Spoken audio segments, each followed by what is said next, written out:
เนาะเคยเป็นกระแสไวรัลนะที่คนคนหนึ่งออกมาเปิดเผยนะครั้งหนึ่งเราเคยไปเฮ็ดเวียกกับพวกสแกมเมอร์อยู่สามเหลี่ยมทองคำนะเป็นจะได้ไปฟังกันนะตอบแซดอยู่3 เดือนเนาะข้าพเจ้าไปมาแล้วให้เงินเดือน 3,500เขาว่าสิแหละเขาขายเขาได้ผู้ที่ติดต่อเขาไปนั้นเขาขายเขาให้บริษัทแล้วเราต้องไปเอาเงินนำค่าคนค่าเดินทางมันไปเอานำผู้ติดต่อเขาขายให้บริษัทและ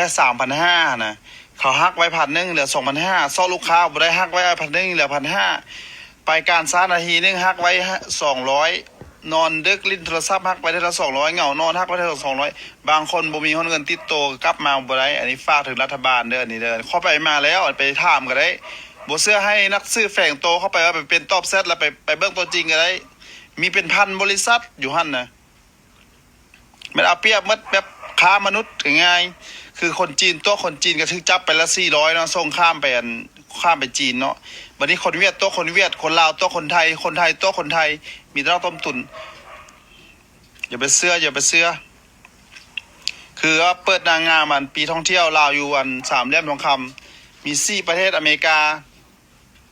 ฝรั่งอังกฤษเยอรมันบ่มาเที่ยวลาวมาเที่ยวมีแต่คนทุกคนเป๊ะกับเป๊ะ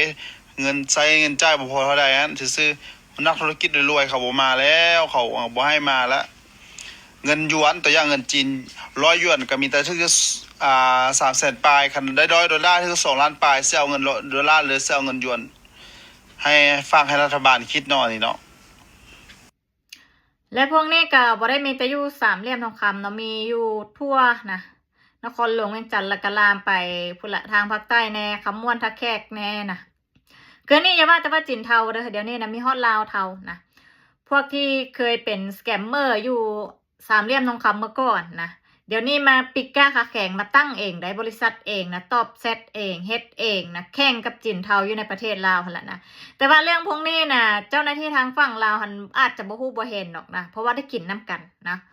ได้กินน้ำกันก็เลยหูหนวกตาบอดมันไปทั่วทีปนะ